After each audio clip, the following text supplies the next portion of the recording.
So today we're going to talk about a shadowed version of engagement, engagement that has gone over the edge. And Roshi is again a pioneer in engaged Buddhism, socially engaged Buddhism, and one of the ways we go over the edge with our engagement is by extending and overextending ourselves in work, careers. And we burn out, or we experience compassion fatigue, or we start resenting the people that we're trying to serve. We can even experience this on the journey of recovery. We get all in, we go to a million meetings, and then suddenly the novelty starts to wear off. We start to get bored. It's the same old stories. It's the same old people. It's the same old message. And then we start to entertain maybe a little bit of a hungry ghost voice in our mind that says, I don't need these meetings. I don't have a problem with habit energy. I can go back to my life as it was. And before we know it, we're swirling the drain again. So, wholehearted engagement. How do we work with overextending ourselves? How do we gain wisdom? How do we come back to our true selves so that we stay anchored, centered, clear, balanced? It's a good question.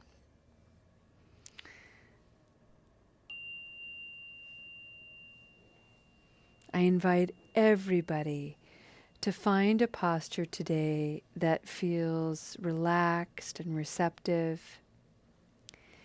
Maybe your posture is sitting in a Zen position. Typical Zen postures are straight spine, shoulders back, chin parallel to the floor, knees crossed, legs crossed, hands resting on the thighs. Strong back, soft belly, eyes turned down. This is one posture to practice meditation. It isn't the only one. I think sometimes lying down is a lovely posture. I think sometimes trimming trees is a lovely posture for meditation. Preparing a beautiful luncheon, cleaning out your sweater drawer, organizing your buttons. Whatever you're called to do today, to have this practice on in the background, please celebrate that with joy, with openness, and know that that's your practice today, and invite it to be perfect just as it is.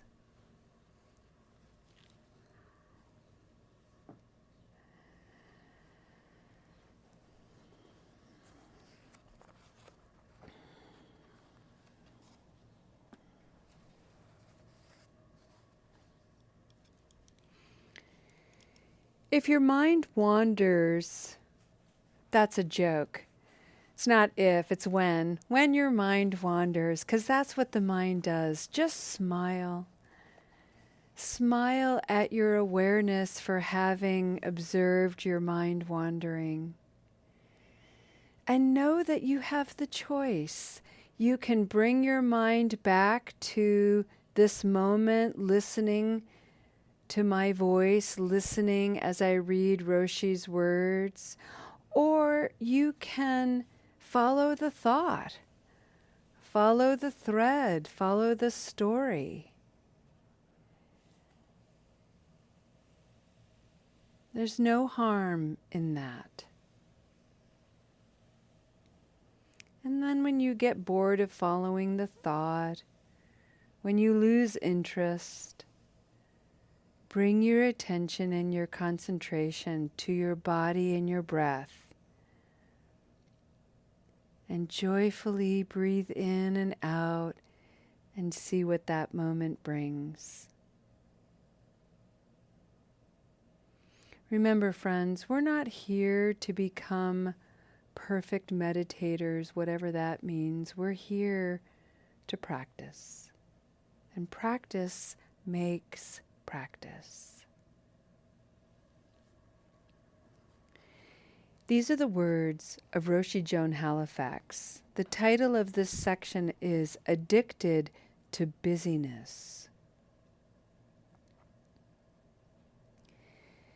In Buddhism, busyness and distraction of any kind, that frenetic flitting from one distraction to another, is a form of aversion. It's a form of laziness. So just let that sink into your consciousness for a bit. In the Buddhist way of thinking, in the Buddhist philosophy, when we are busy and we're distracted and we're frenetic and we can't seem to settle down, it's usually a sign of avoiding something. So in order to reframe that and train the mind to settle in and calm down, we have to be really, really gentle and kind to ourselves. The addicted, busy mind does not do well being scolded, being militant, hearing all the shoulds. The addicted, busy mind responds so much better to feeling invited to ease in, calm down, settle in. Busyness has been considered a virtue, at least since the days of the Catholic Saint Jerome, who coined the phrase, "Idle hands are the devil's workshop." Protestantism also views work as inherently virtuous. Its famous work ethic emphasizes productivity as a way to keep the devil at bay. Through these other influences, work has become a core aspect of our cultural and individual identities in modern America. What we do for work, how many hours we take to do it, and what we accomplish on the job are all essential to how many see themselves. Our egos and sense of self-worth are caught up in it. What do you do? Is typically the first question we ask a new acquaintance, and we tend to form opinions of them based on their answer. Work is so important to us that workaholism has become a status symbol in the workplace, with coworkers often competing with each other over how late they stayed at the office last night or how many hours they worked over the weekend. Workaholism is actually expected in many work and service environments in the West as well as the East. It's a form of addiction that is particularly insidious because it is socially condoned. It's productive, after all, and many believe that work has inherent moral value. Addiction to work and to busyness has become for many a guiding principle, a kind of religion, but one that is more or less devoid of real spirituality. Thomas Merton wrote, and if you don't know who Thomas Merton is, he was a Trappist monk who died very tragically in the 60s, I believe. He was electrocuted, actually, after having taken a shower.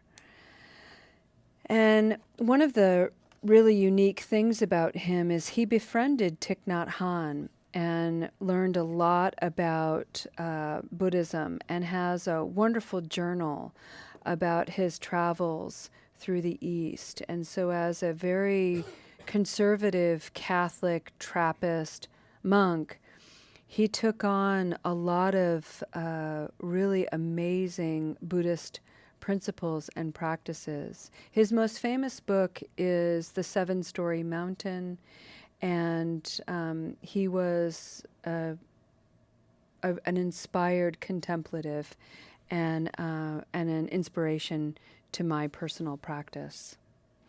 He wrote, "There is a pervasive form of contemporary violence to which the idealist most easily succumbs: activism and overwork.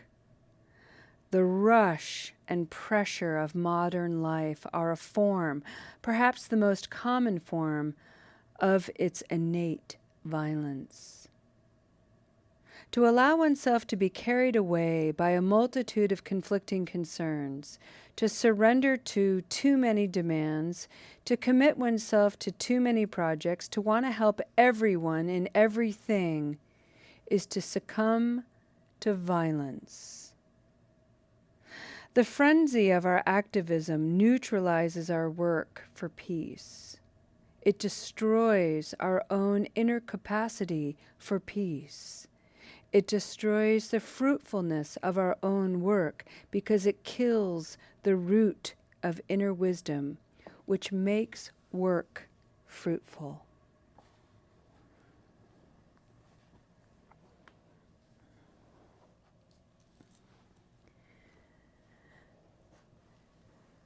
Thomas Merton, as I said, was deeply inspired by Thich Nhat Hanh. Roshi Joan Halifax, equally inspired by Thich Nhat Hanh, very famous Vietnamese Zen monk who brought to the Western consciousness the powerful meaning and model of sati, mindfulness. One of the most famous things Thich Nhat Hanh said, challenging Western sensibility directly, is, don't just do something, sit there. Don't just do something,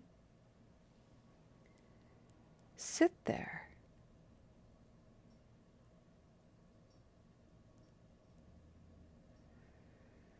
It's so important to bring this concept forward in the context of recovering ourselves from layers of habit energy that for many threatened to bury us alive, truly. Recovering ourselves is hard work, slow work, meticulous work, tender work.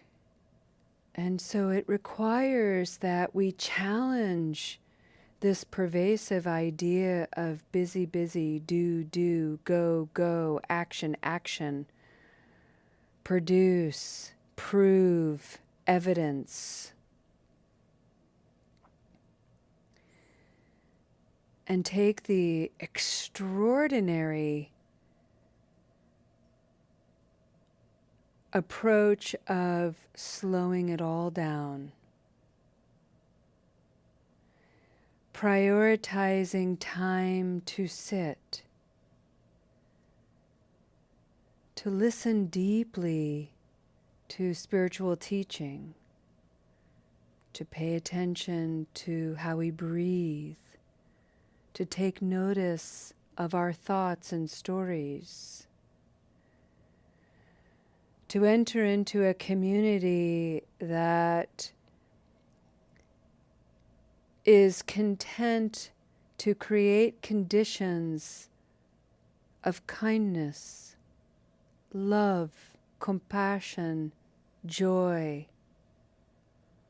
openness, spaciousness, curiosity, presence, pause. I could go on and on with the qualities found in Recovery Dharma Sanghas.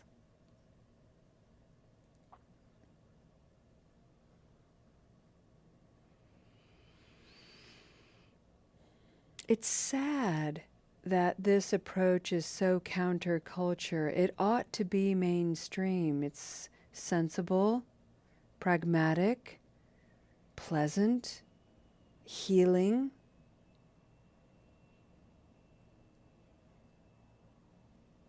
And yet it is not mainstream. In fact, it goes against the mainstream, which is all about overwork, stress. There's a thing called workaholism. We applaud work addicts.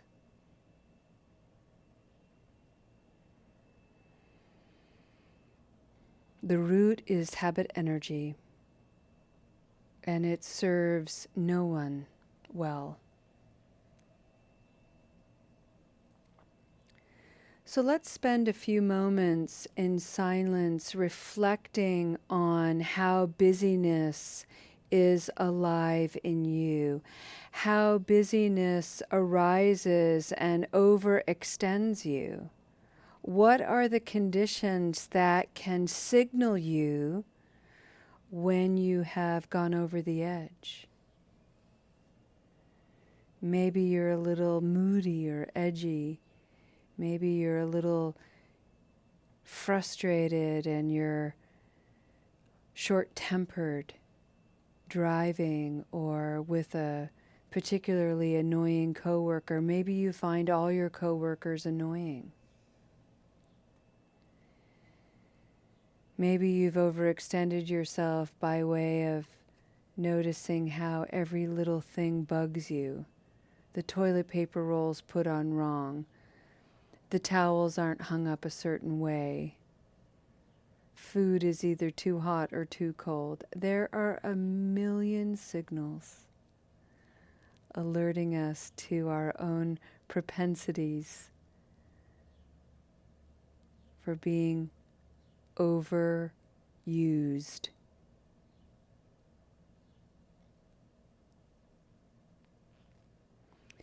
Thomas Merton was a contemplative, Thich Nhat Hanh was a contemplative. They both knew the power of taking time to pause, to breathe, to notice. Let's do that together for a few moments.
friends,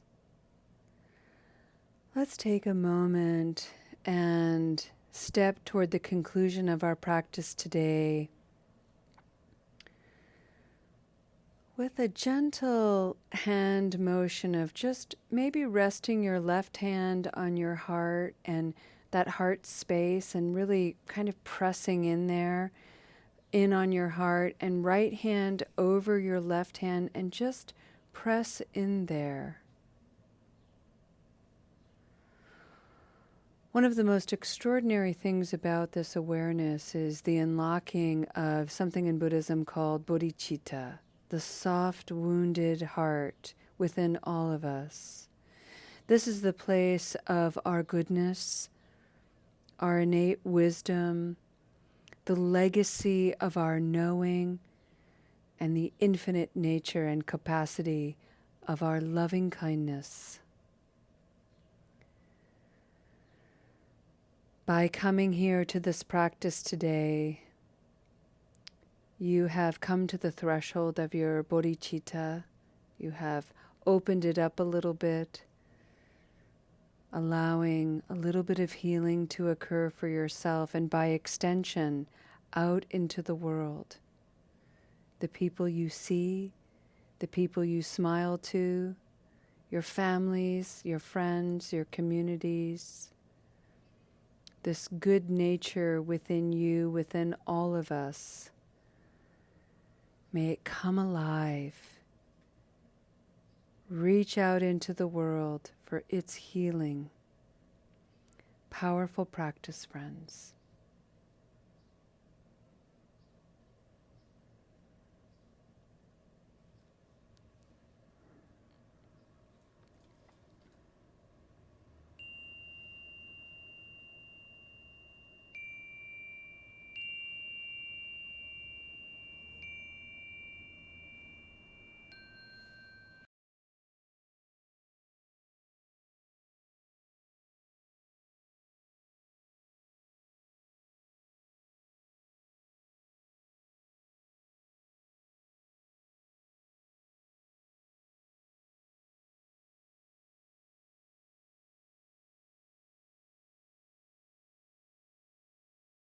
And with that, we'll go ahead and end our practice with a dedication of merit.